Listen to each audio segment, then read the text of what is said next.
ये रेशमी जुल्फें, ये शरबती आँखें, इन्हें देख कर जी रहे हैं सभी, इन्हें देख कर जी रहे हैं सभी। नमस्कार दोस्तों, मैं आकाश सिंह आप सबका स्वागत करता हूं अपने YouTube चैनल साहित्य सागर में। उम्मीद है आप सब बढ़िया होंगे। आज हम लेकर आए हैं राजनीति शास्त्र भाग 2। पहला नहीं देखा हो तो आप लोग देख सकते हैं, डिस्क्रिप्शन में आपको मिल जाएगी लिंक। तो आज हम ले आए हैं भाग 2 राजनीति शास्त्र का, जिसमें आपको पढ़ाएंगे हम अनुच्छेद। ठीक है, तो चलिए आगे बढ़ते हैं। कुछ बातें गुप्त ही रखो, ध्यान से सुनना आप लोगों के लिए बहुत ज़्यादा इम्पॉर्टेंट है। कुछ बातें गुप्त ही रखो, मत खुलने दो भेद, सोशल मीडिया का चक्कर छोड़ो, आओ पढ़ें अनुच्छेद। ठीक है, तो चलो दोस्तों शुरू करते हैं बिना किसी रुकावट के। ठीक है, कैरी भाई वाला नहीं कहूँगा ना, क्योंकि चैनल है भाई। चलो बढ़ते हैं आगे। राजनीति शास्त्र, ठीक है, भाग 2 महत्वपूर्ण अनुच्छेद। ये गौर कीजिएगा, जितने भी मैं बताऊंगा सब महत्वपूर्ण ही बताऊंगा भाई। उसके अलावा कितना भी पढ़ लो यार, पढ़ाई बहुत होए, पढ़ते पढ़ते तुम बूढ़े हो जाओगे। कहते नहीं है कि आदमी बूढ़ा होता है, पढ़ाई नहीं। तो आप लोग जो इम्पोर्टेंट है वही पढ़ो भाई। लोग कहते हैं मेहनत सफलता की कुंजी है, मेहनत सफलता की कुंजी है। ठीक है, आप लोग भी सहमत हैं इससे, मेहनत सफलता की कुंजी है। लेकिन ये बताओ भाई, अगर मेहनत सफलता की कुंजी होती तो गधे आज जंगल के राजा होते। आप बताओ, गधों से ज़्यादा मेहनत कौन करता है? लेकिन कभी राजा बन पाते हैं? राजा शेर ही होता है ना। इसीलिए सबसे ज़्यादा महत्वपूर्ण है कि आप लोग शॉर्टकट भी अपनाएं। इस दैनिक जीवन में शॉर्टकट अपनाना भैया बहुत ज़रूरी है। जो लोग कहते हैं कि शॉर्टकट से आप सफल नहीं हो सकते, उनको एक बार फिर से बताओ, बिना शॉर्टकट के आप लोग सफल नहीं हो सकते भाई। वैसे मेहनत करते रहो, कुछ नहीं होने वाला। ठीक है, तो चलिए शुरू करते हैं, आते हैं हम अपने टॉपिक पे। मैं जितना पढ़ाऊँगा, जितना इम्पॉर्टेंट है आपके एग्ज़ाम और एग्ज़ाम के मतलब थ्रू जितना इम्पॉर्टेंट उतना ही पढ़ाऊँगा, उससे ज़्यादा नहीं। ठीक है भाई, तो चलिए हम चलते हैं अपने अगली स्लाइड, अनुच्छेद पे। ठीक है, ये आ गया आपका अनुच्छेद। अनुच्छेद मैं आपको बता दूं, अनुच्छेद हमारे यहाँ पहले 395 थे और 22 भाग थे। 22 भाग, ठीक है, 395 अनुच्छेद, 22 भाग थे। और फिलहाल इस समय आपके हो गए 448 अनुच्छेद। ठीक है, 448 अनुच्छेद और हो गए आपके 25 भाग।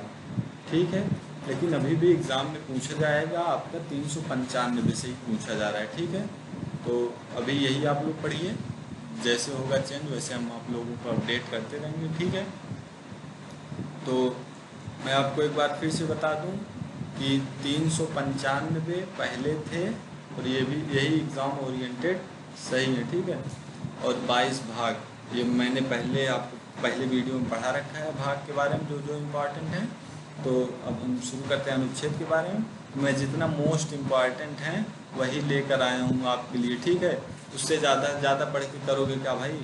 ज़्यादा मत पढ़ो, उतना पढ़ो जो एग्ज़ाम में आए आपके, आ सके आपके। ठीक है, उससे ज़्यादा पढ़ के कितना रट के याद कर लोगे यार?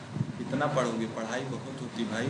ठीक है, एक शॉर्ट तरीके से पढ़ो जो आपको आ जाए। हाँ भाई, जो ज़रूरी है वो पढ़ो, बस उससे ज़्यादा कुछ नहीं।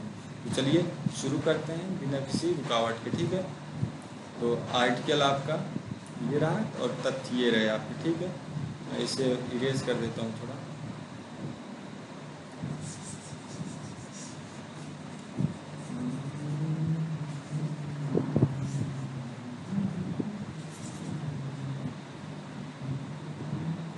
ठीक है, ये हमारा इरेज हो गया। तो ये हमारा आर्टिकल हो गया, ये हमारा फैक्ट हो गया। ठीक है, तो देखते हैं अनुच्छेद 52 सबसे पहले आप देखिए अनुच्छेद 52 भारत का राष्ट्रपति, प्रेसिडेंट ऑफ इंडिया। आपसे पूछ लिया जाता है भारत का राष्ट्रपति किस अनुच्छेद में आता है, तो आपको तुरंत बता देना है आर्टिकल 52, ठीक है। तो आपका दूसरा है आर्टिकल 63, भारत का उपराष्ट्रपति, वाइस प्रेसिडेंट ऑफ इंडिया। आपका ये पूछ लिया जाएगा तो आपको बता देना हमारा आता है 63 नंबर में, ठीक है। मैं आपको जितना भी पढ़ा रहा हूँ ये सब इम्पॉर्टेंट ही है, इसको मज़े में ना लें, थोड़ा सीरियस होकर पढ़ें, बाकी तो हंसी मजाक चलती रहेगी हम आपकी, इसीलिए लगे हुए हैं हम आप, ठीक है। तो आपका आता है 76 नंबर, भारत का महान्यायवादी, अटॉर्नी जनरल ऑफ इंडिया, ठीक है, अटॉर्नी जनरल ऑफ इंडिया।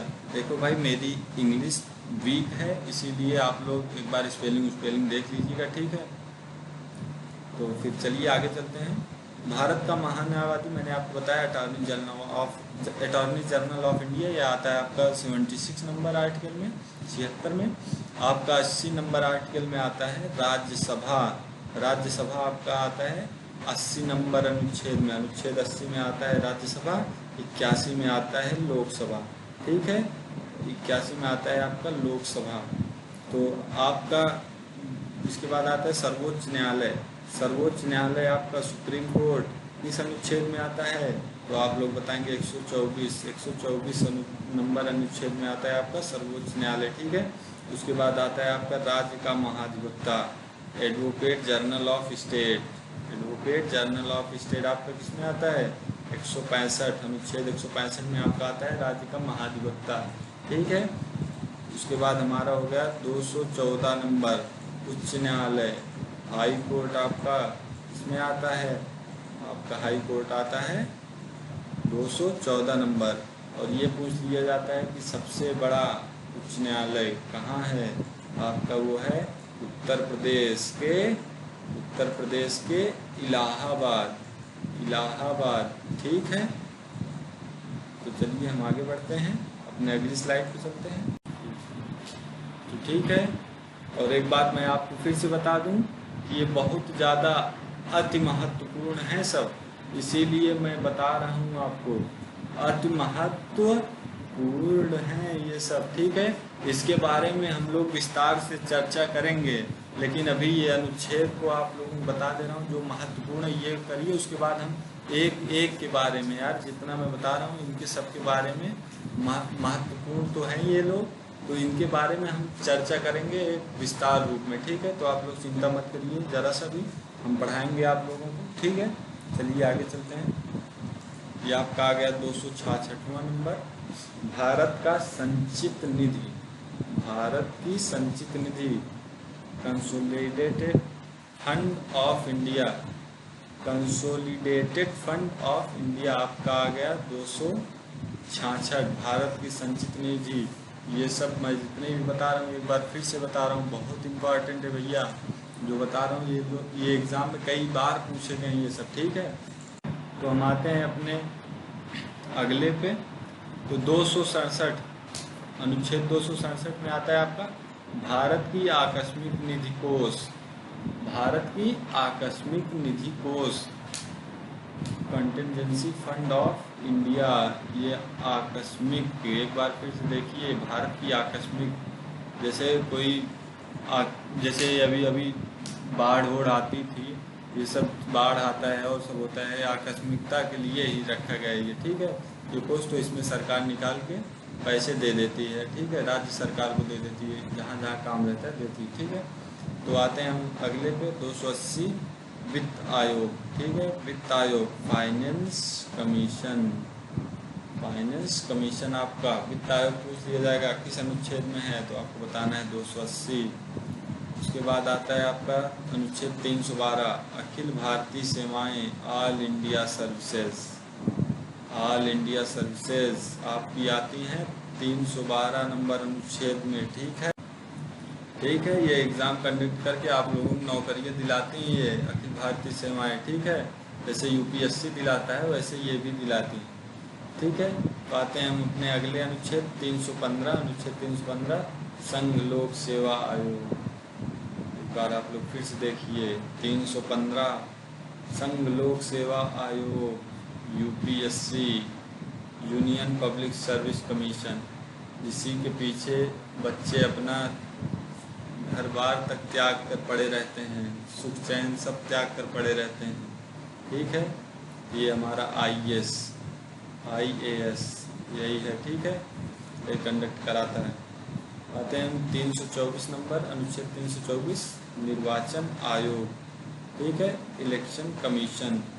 इसमें मैंने आपको पिछले वीडियो में बताया था कि निर्वाचन की अवधि 24 साल 21 साल से कम करके 18 साल किसने किया था? उस समय कौन थे प्रधानमंत्री? उस समय थे आपके राजीव गांधी।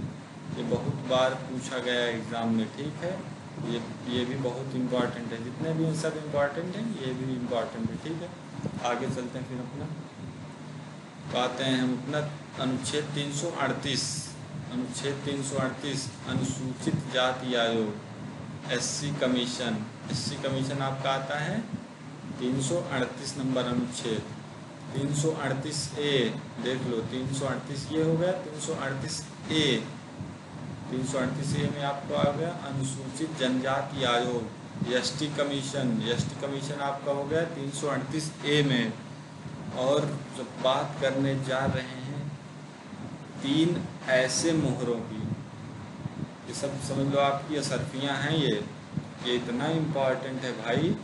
मैं आपको कहानी बताऊँ। एक बार मेरी स्टेशन से गाड़ी जो है पुलिस वाले उठा ले गए थे। ठीक है, तो मैं पहुंचा तो उन्होंने कहा कि हाँ बताइए। मैंने कहा कि सर जी हमारी गाड़ी आप लोगों ने जमा कर लिया है।